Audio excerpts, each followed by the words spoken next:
Le matin où la ville s'éveillait encore lentement, Ricardo décida qu'il mettrait fin à 20 ans de mariage, comme quelqu'un qui ferme une ancienne entreprise et en ouvre une autre à la même adresse. Il marcha dans la grande maison en observant les meubles, les tableaux et les couloirs avec le calme étudié de celui qui voulait paraître sûr de lui. Pour lui, tout était déjà réglé avant même que la conversation ne commence. Il avait rencontré Larissa au bureau, avait été charmé par sa légèreté, par son rire facile, par l'admiration constante qu'il recevait sans effort.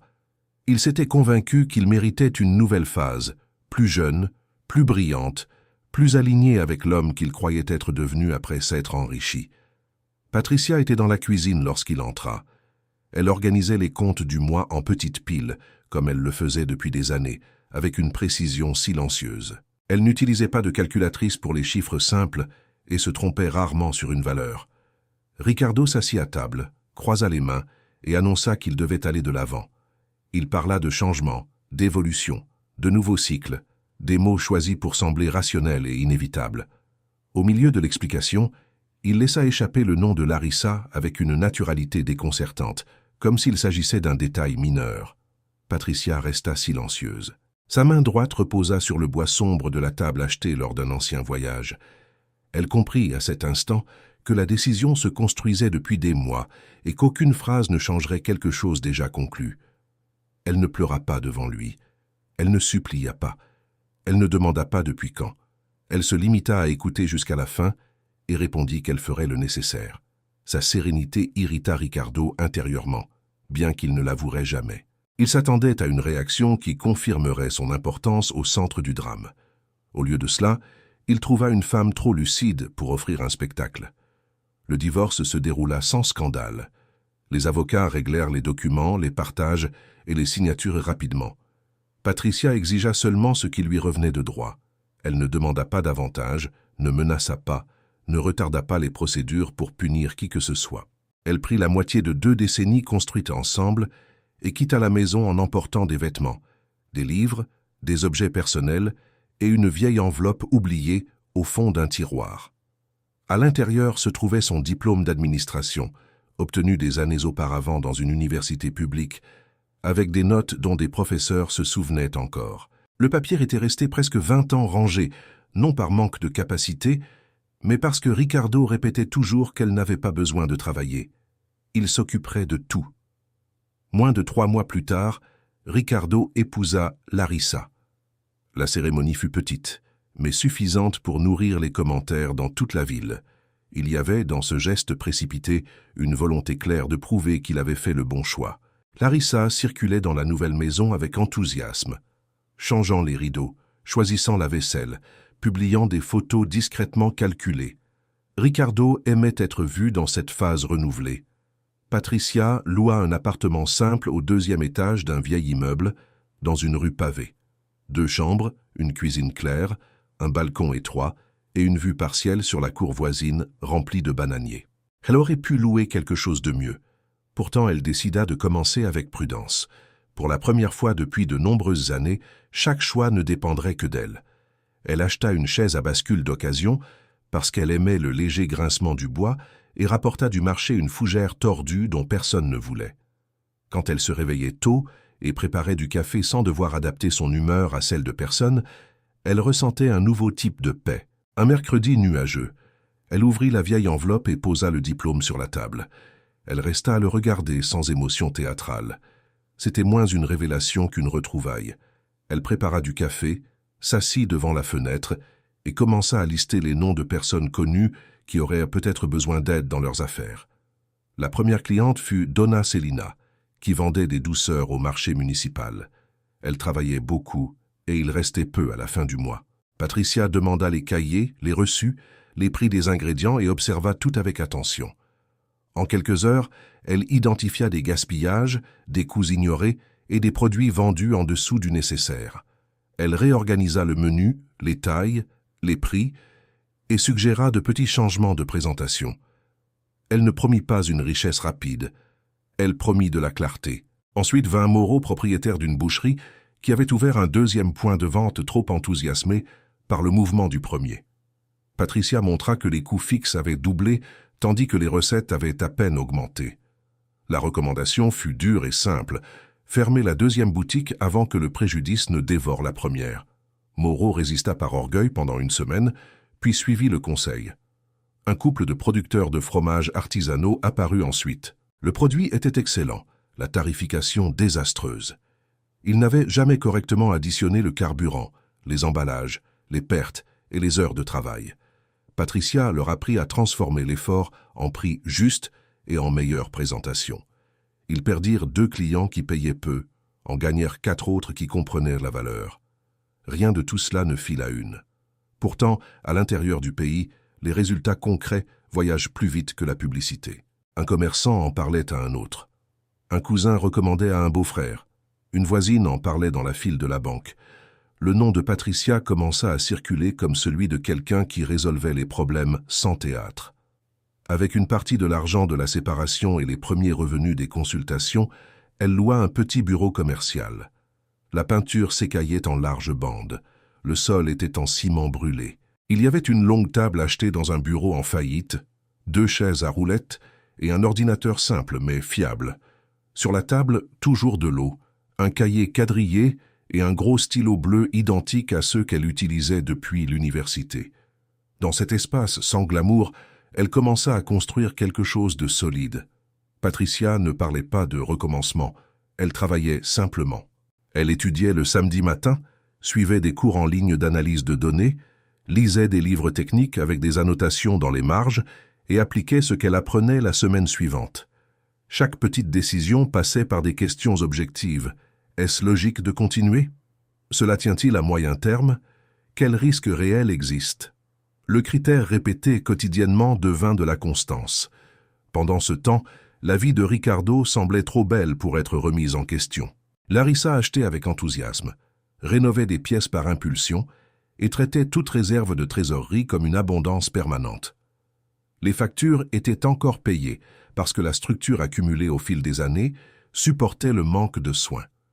Ricardo confondait cette résistance temporaire avec une preuve qu'il avait eu raison. Les premiers signes apparurent discrètement.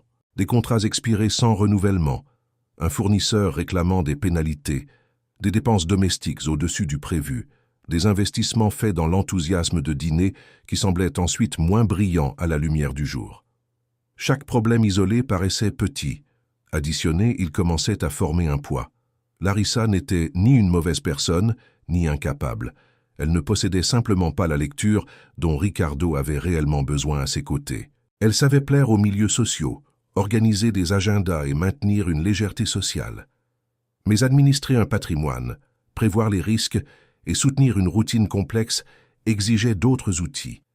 Et Ricardo ne le comprit que lorsqu'il dépendait déjà d'eux. À la même époque, Patricia clôturait le mois avec un bénéfice modeste mais net. Elle payait le loyer, les dépenses, réinvestissait dans son travail et il restait encore quelque chose de réel. Elle gardait chaque somme avec une intelligence tranquille. Ce qu'elle construisait n'attirait pas l'attention de loin, mais cela grandissait de la manière la plus dangereuse pour celui qui l'avait sous-estimé. Vraiment.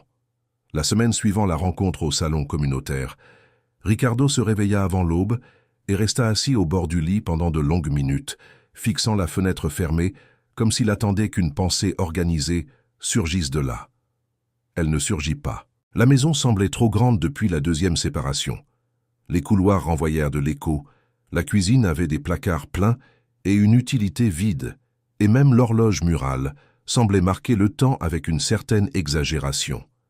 Il essaya de reprendre l'ancienne routine, visiter des propriétés, revoir des contrats, parler avec des employés, mais chaque tâche venait accompagnée d'une sensation nouvelle, celle d'exécuter des mouvements connus sans conviction. L'homme qui s'était toujours enorgueilli de sa propre certitude dépendait maintenant de Liszt pour se souvenir de ce qu'il devait faire. Patricia, pourtant, avançait sur une autre fréquence. Dans le nouveau bureau commercial, les matinées commençaient tôt avec du café frais, l'ordinateur allumé, et une série de rendez-vous qui exigeaient d'elle ce qu'elle avait de meilleur, une attention totale. L'assistante, Camilla, avait appris rapidement. Elle séparait les documents, organisait les horaires, répondait aux messages avec clarté et savait déjà identifier quand un client apportait une urgence réelle ou seulement une anxiété déguisée en urgence. Patricia observait cela avec une satisfaction silencieuse. Elle aimait voir la compétence naître chez une autre personne parce qu'elle reconnaissait la valeur de celui qui reçoit la bonne opportunité au bon moment. Le mardi, un producteur de légumes arriva affolé. Il disait qu'il vendait beaucoup et qu'il restait peu. Patricia demanda les factures, les relevés, le cahier de livraison et l'écouta sans l'interrompre. Après 40 minutes, elle indiqua le centre du problème. Il grandissait sans calculer les pertes, transportait mal, fixait ses prix par habitude et non par coût réel. L'homme resta silencieux quelques secondes, puis sourit avec ce type de soulagement qui apparaît quand quelqu'un traduit enfin le chaos en langage compréhensible. Il sortit de là avec des tâches simples et difficiles, comme presque toutes les vraies solutions. Le même jour, Ricardo reçut la visite d'un ancien comptable qui, avec une délicatesse rare, suggéra de réduire les dépenses personnelles et de revoir les affaires peu rentables. C'était un conseil technique, mais il sonna comme un diagnostic moral. Pour la première fois depuis de nombreuses années, quelqu'un lui parlait sans détour de limite. Il acquiesça, signa des papiers, posa des questions objectives, mais fut troublé en percevant qu'il n'administrait plus la croissance. Il administrait la correction. Les commentaires sur Patricia se répandaient dans la région. On disait qu'elle ne promettait pas de miracle, qu'elle n'embellissait pas les chiffres, qu'elle quittait les réunions en laissant de la clarté à l'endroit où il y avait auparavant de la confusion. Certains l'invitaient à donner de courtes conférences dans des associations locales.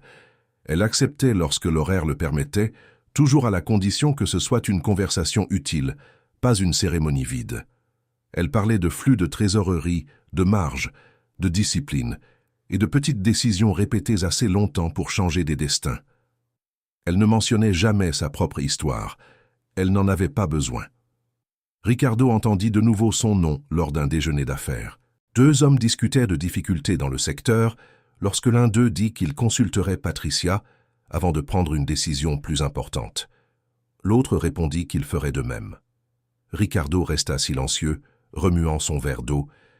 Il y avait quelque chose de presque ironique à entendre des inconnus valoriser avec naturel ce qu'il avait passé des années à ignorer chez lui. Cette nuit-là, il marcha jusqu'à l'ancien bureau de la résidence. Beaucoup de choses étaient restées au même endroit depuis le mariage. Des dossiers et des trophées d'entreprise, des photographies rangées dans des tiroirs. En ouvrant un, il trouva une image d'il y a 20 ans. Lui et Patricia devant le terrain où ils construiraient ensuite la grande maison.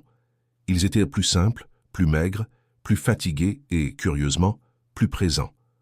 Aucun des deux ne portait de vêtements chers. Il y avait de la boue sur ses chaussures à lui et une planchette dans la main d'elle où elle notait des mesures et des délais. Ricardo sentit quelque chose lui serrer la poitrine en réalisant que la prospérité avait commencé à cette époque où tous deux travaillaient, chacun à sa manière, même si un seul apparaissait dans le récit officiel. Patricia terminait sa journée de travail quand Camilla commenta, un peu gênée, que beaucoup de gens admiraient son parcours. Patricia sourit et répondit qu'un parcours vu de l'extérieur ressemble toujours à une ligne droite. Puis, elle éteignit les lumières du bureau et descendit les escaliers en pensant à quel point le monde confond le résultat avec la facilité. Chez elle, elle arrosa les plantes du balcon, réchauffa de la soupe et ouvrit un livre technique qu'elle avait lu à moitié. La paix avait désormais sa propre routine. Le samedi, il y eut une foire régionale de producteurs. Des stands montés, de courtes conférences, de la musique d'ambiance, des enfants courant entre des couloirs improvisés. Patricia avait été invitée à participer à une table ronde sur la gestion locale. Elle arriva à l'heure, salua les organisateurs et s'assit entre deux personnes qui faisaient tourner des affaires plus grandes que beaucoup ne l'imaginaient. Elle parla avec la même objectivité que toujours. Elle dit qu'une petite entreprise fait faillite pour les mêmes raisons qu'une grande. Vanité, désordre et décisions prises pour impressionner les autres. Ricardo apparut plus tard, sans invitation formelle, amené par une connaissance. Quand il la vit sur la scène simple, parlant au micro sans effort, il perçut un autre changement important. Elle n'avait besoin de rien prouver à personne. Le respect lui était déjà accordé avant même qu'elle n'ouvre la bouche. Cela le frappa de manière inattendue. Pendant des années, il avait cherché l'admiration dans des symboles extérieurs. Patricia l'avait conquise en apportant de la valeur encore et encore. Après la conférence, Plusieurs personnes s'approchèrent d'elle. Questions, salutations, demandes de rendez-vous futurs. Ricardo observa à distance. Il pensa à partir, mais resta. Lorsque le groupe se dispersa, il s'approcha avec une prudence inhabituelle. Il dit que la présentation avait été excellente. Patricia le remercia avec une politesse directe. Il respira profondément et dit quelque chose qu'il n'avait jamais su dire au bon moment. Il reconnaissait qu'une grande partie de ce qu'ils avaient construit dans le passé avait existé, parce qu'elle avait soutenu la base invisible de tout. Il reconnaissait aussi qu'il avait été injuste. Patricia écouta sans durcir le visage et sans l'adoucir à l'excès. Puis elle répondit qu'une reconnaissance tardive a encore de la valeur, à condition qu'elle vienne pour changer celui qui l'offre, et non pour récupérer celle qu'il a perdue. Ricardo baissa les yeux un instant. Cette phrase ne l'humiliait pas. Elle le plaçait simplement devant la vérité. Elle ajouta alors qu'elle ne gardait pas de rancune. La rancune emprisonne autant que la dépendance. Ce qui existait maintenant, c'était une distance saine entre deux versions de la même histoire. Elle lui souhaita de réorganiser sa propre vie et partit répondre à une autre personne qui l'appelait près du stand de semences. Ricardo resta immobile à la regarder s'éloigner entre les couloirs remplis. Il comprit enfin que certaines portes ne se ferment pas avec fracas. Elles se ferment en silence, après que quelqu'un a appris à marcher sans regarder en arrière. Quand il rentra chez lui cette nuit-là, Ricardo ne chercha pas d'excuses faciles ni de coupables pratiques. Il s'assit à la table vide, ouvrit un nouveau cahier et écrivit 3 lignes. Apprendre l'humilité, mieux prendre soin, reconstruire avec vérité. Le dimanche suivant, il vendit les excès, mit fin aux dépenses inutiles et commença à organiser ce qui restait. Patricia, de son côté, ouvrit la fenêtre tôt, sourit à la fougère et continua à travailler. Parce que certaines victoires ne font pas de bruit.